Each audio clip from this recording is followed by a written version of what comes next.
धर्म के हो वहां पर सफाई करनी चाहिए। और इसी तरह का आह्वान जो है प्रधानमंत्री नरेंद्र मोदी ने कुछ दिनों पहले भी किया था। जी अर्पिता। ठीक है, आप नजर बनाए रखिए। देखिए, अयोध्या में कुछ ही देर बाद प्राण प्रतिष्ठा की पूजा विधि शुरू होने वाली है और इसके लिए प्रथम यजमान के रूप में डॉक्टर अनिल मिश्र और उनकी पत्नी उषा मिश्र भगवान की प्राण प्रतिष्ठा के लिए अनुष्ठान पर बैठने वाले हैं। वहीं 50 वैदिक प्रक्रियाओं के साक्षी वो बनेंगे। पूजा विधि के लिए यजमान सरयू जल के साथ 10 प्रकार के स्नान लेंगे, जिसमें गाय के दूध, दही, घी, गोबर, गौमूत्र, भस्म, कुशोदक, कुश मिला हुआ एक जल पंचांग से स्नान करेंगे। आज ही रामलला की प्रतिमा का कर्मकुटी संस्कार होगा। मूर्तिकार अरुण योगीराज भगवान की प्रतिमा समर्पित करने से पहले अंतिम रूप देकर आग्रह करेंगे कि कोई कमी हो तो ये बताएं, जिसको दूर किया जा सकता है। भगवान को सरयू से स्नान कराने के बाद आचार्यगण नेत्रों पर पट्टी बांधेंगे, जिसको 22 जनवरी को खोला जाएगा।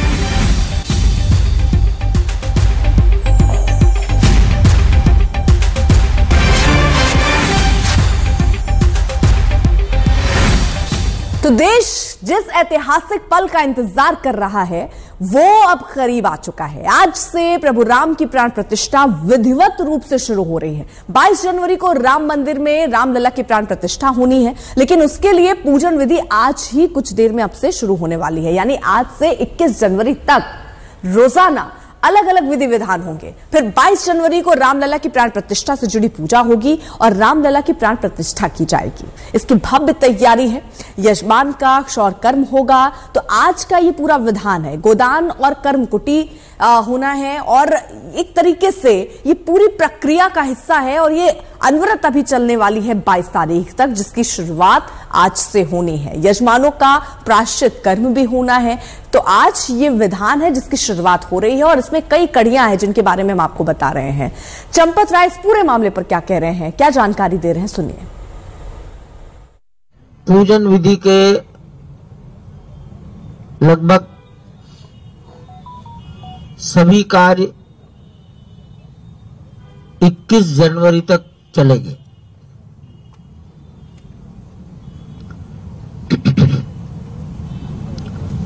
बाईस जनवरी को प्राण प्रतिष्ठा के लिए जो न्यूनतम आवश्यक पूजन विधि है वो होगी।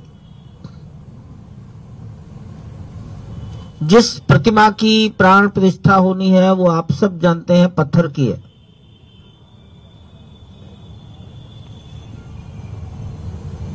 हमारे अनुमान से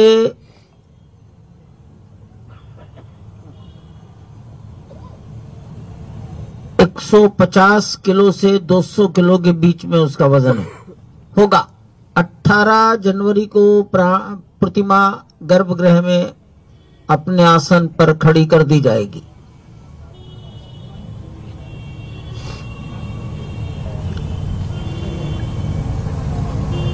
जिस प्रतिमा की प्राण प्रतिष्ठा होती है उसको अनेक प्रकार से निवास कराया जाता है।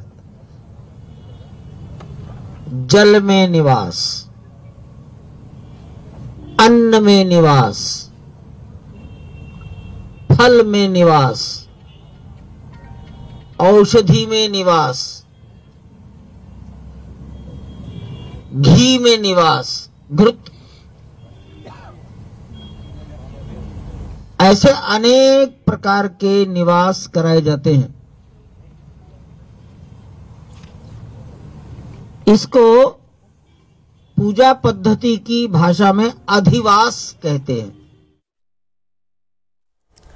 तो किस तरह भव्य तैयारी है ये आपको हमने सुना, लेकिन दिल्ली में देखिए केजरीवाल सरकार आज सुंदर कांड पाठ कराने जा रही है। खुद मुख्यमंत्री अरविंद केजरीवाल भी सुंदर कांड पाठ करेंगे। रोहिणी के मंदिर में वो दोपहर 3 बजे पहुंचेंगे। उन्होंने एक दिन पहले ही समर्थकों से ये अपील की है कि महीने के पहले मंगलवार को सुंदर कांड पाठ करें। इस मामले को लेकर भी सियासत तेज है।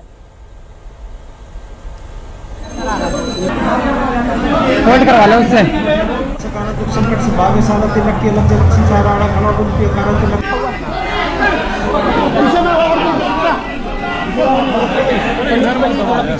तो एक तरफ कांग्रेस पार्टी के जो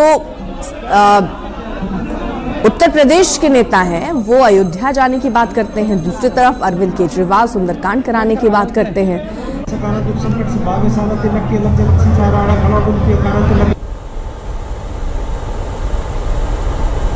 अलायंस के घटक दल सनातन धर्म को गाली देते हैं, सनातन धर्म को, हिंदू धर्म को नष्ट करने के लिए साजिश अपनाते हैं और अरविंद केजरीवाल जी उनसे गले मिलते हैं, उन्हीं के अलायंस के सदस्य हैं। सुंदरकांड कराएंगे, बहुत अच्छा है, लेकिन भैया इस सुंदरकांड में भी कहीं घोटाला ना हो जाए, कोई स्कैम ना हो जाए, इस बात की हमें चिंता है।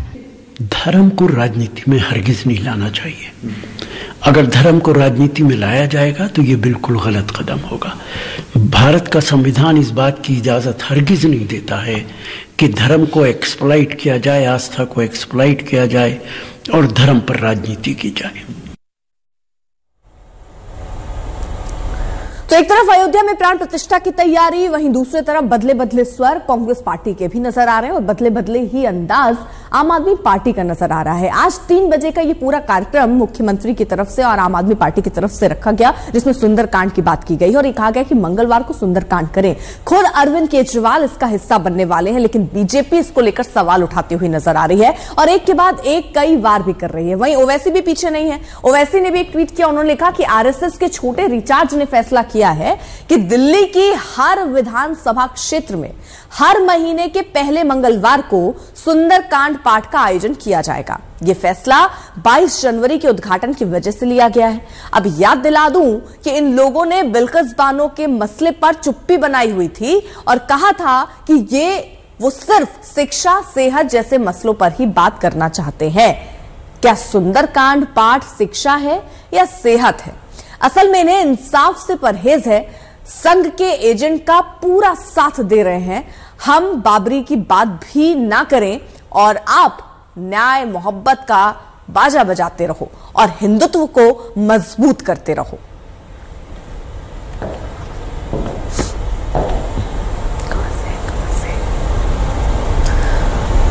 पीयूष मिश्रा हमारे साथ, हमारे सहयोगी इस वक्त जुड़ चुके हैं। पीयूष, एक तरफ अयोध्या में भव्य तैयारी प्राण प्रतिष्ठा की, वहीं दूसरी तरफ अब जो दल है वो अपनी तैयारी में जुट गए हैं। चाहे वो कांग्रेस पार्टी हो, कांग्रेस पार्टी की अपनी तैयारियां हैं और अरविंद केजरीवाल भी पीछे नहीं है। आज का उनका क्या कार्यक्रम रहेगा, किस तरह का ऐलान आम आदमी पार्टी ने किया है?